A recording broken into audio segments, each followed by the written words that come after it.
Hello दोस्तों, Radhe Radhe. Welcome to our YouTube channel GK competition academy. तो दोस्तों, आज की इस वीडियो में हम बात करेंगे कोणार्क के मंदिर के बारे में तथा साथ साथ इस मंदिर के संपूर्ण रहस्य व तथ्यों के बारे में भी डिस्कस करेंगे। तो दोस्तों, चलते हैं अपने टॉपिक की तरफ। आज का जो हमारा मुख्य टॉपिक है वो है कोणार्क मंदिर। यानी दोस्तों, पहली बात याद रखें दोस्तों, ये कोणार्क का मंदिर है और ये भगवान सूर्य देव को समर्पित है। किसको समर्पित है दोस्तों?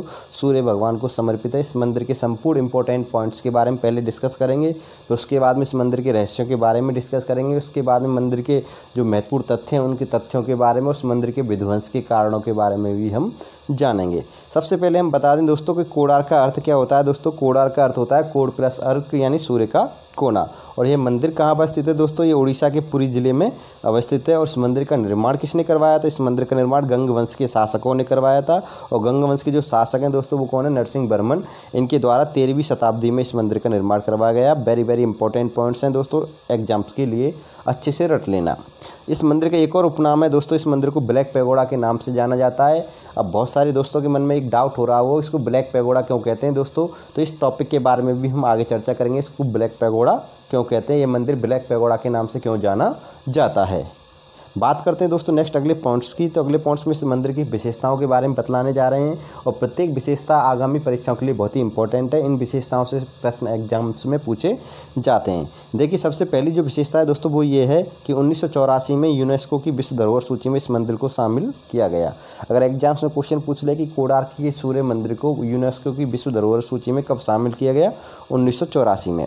अगली विशेषता क्या है दोस्तों? उसके और सौर ऊर्जा से संचालित ये क्या है? भारत का पहला मंदिर है। इंपॉर्टेंट है। यह मंदिर सूर्यदेव को समर्पित है। कई बार पूछा भी गया है कि यह मंदिर किसको समर्पित है? सूर्यदेव को समर्पित है। स्थानीय लोग इस मंदिर में जो भगवान सूर्यदेव की जो मूर्ति है उस मंदिर मूर्ति को, उस भगवान की मंदिर की मूर्ति को किस नाम से पुकारते हैं? वृंची नारायण के नाम से पुकारते हैं, वृंची नारायण कहते हैं। भारतीय रुपये 10 के नोट के पीछे इस मंदिर का चित्रांकन किया गया है। तो याद रखें दोस्तों, भारत की जो करेंसी है उस करेंसी में जो 10 का नोट है उस 10 के नोट के पीछे दोस्तों किस मंदिर का चित्रांकन किया गया है हाल ही में? कोणार्क के सूर्य मंदिर का। और यह मंदिर किस शैली में निर्मित है दोस्तों? यह मंदिर कलिंग शैली में निर्मित है, ये भी याद रखना है। और इस मंदिर के विषय में रविन्द्रनाथ टैगोर के कथन क्या है दोस्तों? कि कोणार्क जहाँ पत्थरों की भाषा मनुष्य की भाषा से श्रेष्ठतर है। यानी कोणार्क एक ऐसी जगह है जहाँ पे पत्थरों की भाषा क्या है? मनुष्य की भाषा से श्रेष्ठतर है। ऐसा क्यों कहा गया है दोस्तों? ये भी बात समझना कि इस मंदिर में दोस्तों इसकी जो दीवार है, दीवारों पर मूर्तियों का क्या किया गया? चित्रांकन किया गया है। काफ़ी मूर्तियों का क्या किया गया? नक्काशी की गई है। और उन मूर्तियों के आधार पर ही जो ओडिशा राज्य का शास्त्रीय नृत्य ओडिसी उसका निर्माण किया गया है दोस्तों। उन्हीं मूर्तियों के जो भाव भंगिमा हैं उन भाव भंगिमाओं के आधार पर ओडिसी नृत्य का क्या किया गया? निर्माण किया गया। इस कारण इस मंदिर की जो मूर्ति कला है, नक्काशी, उनके विषय में रविन्द्रनाथ टैगोर के कथन थे। बात करते हैं दोस्तों कोणार्क मंदिर के रहस्य के बारे में। तो कोणार्क मंदिर के रहस्य के बारे में बात करें तो दोस्तों कलिंग शैली में निर्मित इस मंदिर में सूर्यदेव को रथ के रूप में विराजमान किया गया है। यानी ये जो मंदिर है सूर्यदेव का कोणार्क में, ये रथ के रूप में बना हुआ है। यानी इसकी जो डिजाइन है एक रथ के रूप में डिजाइन किया गया है इस मंदिर को। देखिए दोस्तों, संपूर्ण मंदिर को क्या किया गया है? 12 चूड़ी चक्रों के साथ 7 घोड़ों से खींचते हुए निर्मित किया गया है, जिसमें सूर्यदेव विराजमान है। यानी ये जो मंदिर है दोस्तों एक रथ के रूप में बनाया गया है। और संपूर्ण रथ मंदिर में कितने चक्र हैं? 12 चक्र हैं। और उसको कितने घोड़े खींच रहे हैं? 7 घोड़े मिलकर खींच रहे हैं। लेकिन दोस्तों वर्तमान में क्या है? उन 7 घोड़ों में से 6 घोड़े तो क्या हो गए? ध्वस्त हो गए हैं। वर्तमान में एक घोड़ा ही शेष बचा हुआ है। बात करें दोस्तों कि मंदिर के आधार को सुंदरता प्रदान करने वाले 12 चक्र 12 महीनों को परिभाषित करते हैं तथा प्रत्येक चक्र 8 अरों से मिलकर बना है जो दिन के 8 पैरों को दर्शाते हैं। देखिए दोस्तों, मंदिर में इस प्रकार के 12 चक्र हैं जो साल के 12 महीनों को क्या करते हैं? दर्शाते हैं। और प्रत्येक चक्र क्या है दोस्तों? इस प्रकार के 8 अरों से मिलकर बना है। ठीक है दोस्तों, और ये 8 अर क्या है दोस्तों? दिन के 8 पहरों को दर्शाते हैं। और मंदिर के गर्भगृह में स्थित सूर्य भगवान की मूर्ति पर सूर्य की पहली किरण पड़ती है, ये भी याद रखना। इस मंदिर को इस प्रकार साइंटिफिक तरीके से बनाया गया है दोस्तों कि जब सूर्य की किरण पड़ती है दोस्तों, सबसे पहले सुबह मॉर्निंग में सूर्य की जब पहली किरण इस मंदिर पर पड़ती है तो सबसे पहले गर्भगृह में स्थित सूर्य भगवान की मूर्ति पर ही पड़ती है, ना कि मंदिर के किसी अन्य भाग पर।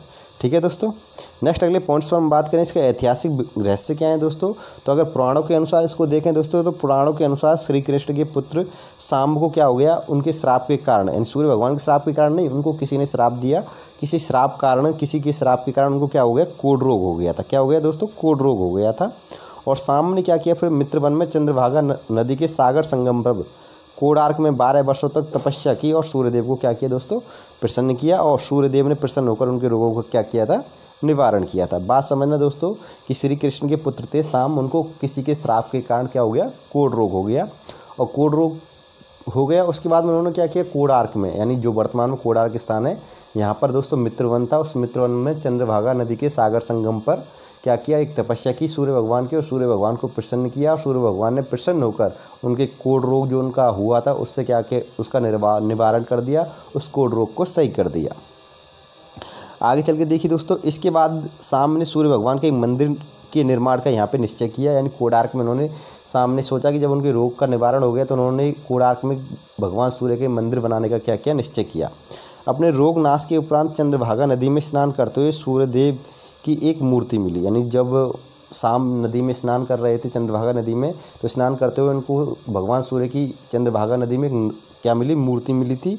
और जो मूर्ति सूर्यदेव के शरीर के भाग से ही देव शिल्पी विश्वकर्मा ने बनाई थी। और सामने मित्रवन में अपने बनवाए एक मंदिर में इस मूर्ति को स्थापित किया, और तब से स्थान क्या माना जाने लगा दोस्तों, पवित्र माना जाने लगा था। यानी जो भगवान श्री कृष्ण के पुत्र सांब थे उन्होंने ही इस मूर्ति को स्थापित करवाया, ऐसा कुछ लोगों का भी मानना है पुराणों के अनुसार। ठीक है दोस्तों, अब बात करते हैं दोस्तों इस मंदिर के विध्वंस के कारण क्या है, यह मंदिर नष्ट कैसे हो गया, इस मंदिर का जर्जर होने का कारण क्या है। देखिए दोस्तों, कुछ विद्वान तो वास्तु दोष को इस मंदिर के विध्वंस का कारण बताते हैं, यानी ये मंदिर जो वर्तमान में इतनी जल्दी विध्वंस हो गया दोस्तों, इस अभी है पर इसके क्या है दोस्तों, खंडरनुमा भाग हैं दोस्तों। तो मैं बता दूं दोस्तों कि कुछ विद्वान क्या करते हैं, वास्तु दोष को क्या मानते हैं, इस मंदिर के विध्वंस का कारण बताते हैं। और तथा कुछ विद्वान कहते हैं कि मुस्लिम आक्रमणों की वजह से मंदिर क्या हो गया, ध्वस्त हो गया, खंडरनुमा हो गया।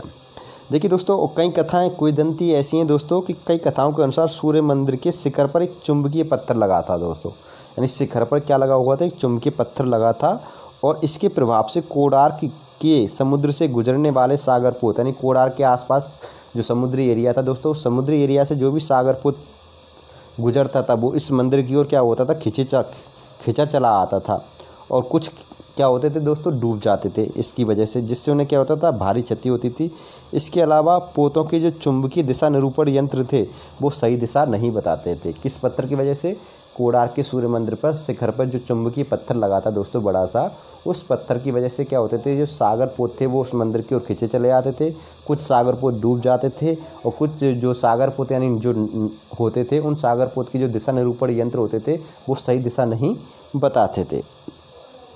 इस कारण अपने पोतों को बचाने हेतु मुस्लिम नाविक इस पत्थर को निकाल कर ले गए। ठीक है दोस्तों, तो इस वजह से क्या हुआ, जो मुस्लिम नाविक थे इस केंद्र में लगे, इस जो शिखर पर लगा जो पत्थर था, चुंबकीय पत्थर, उस पत्थर को क्या हो गए, निकाल कर ले गए। और जो ये पत्थर था दोस्तों, ये केंद्रीय शिला का कार्य कर रहा था, जिससे मंदिर की दीवारों की जो सभी पत्थर थे वो संतुलन में थे। और इस पत्थर के हटने से मंदिर की दीवारों का संतुलन खो गया और परिणामतः वे गिर पड़ी। ठीक है दोस्तों, बात समझ गए होंगे।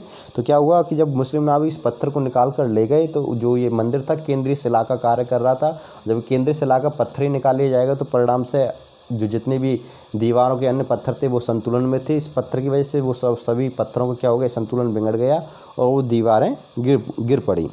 और दोस्तों इस ब्लैक पत्थर के बारे जो काला चुंबकीय पत्थर है, इस काले चुंबकीय पत्थर की वजह से ही इसको क्या कहते हैं, ब्लैक पैगोडा कहा जाता है इस मंदिर को। वैसे इस घटना का दोस्तों कोई ऐतिहासिक विवरण नहीं मिलता है। एक बात भी याद रखना दोस्तों, मान के चलो सपोज दैट जो चुंबकीय पत्थर वाली बात है, इस घटना का, इस बात का कोई ऐतिहासिक विवरण नहीं मिलता है। ये थे दोस्तों हमारे कोणार्क सूर्य मंदिर के संपूर्ण रहस्य, तथ्य और इम्पोर्टेंट फैक्ट्स एग्जाम्स के लिए। दोस्तों वीडियो आपको अच्छी लगी हो तो आप लाइक व शेयर कर सकते हैं। दोस्तों आप अगर हमारे चैनल पर नए हो तो चैनल को सब्सक्राइब भी कर सकते हैं तथा साथ साथ बेल आइकन को भी प्रेस कर सकते हैं। फिर मिलते हैं दोस्तों ऐसी नई जानकारी के साथ।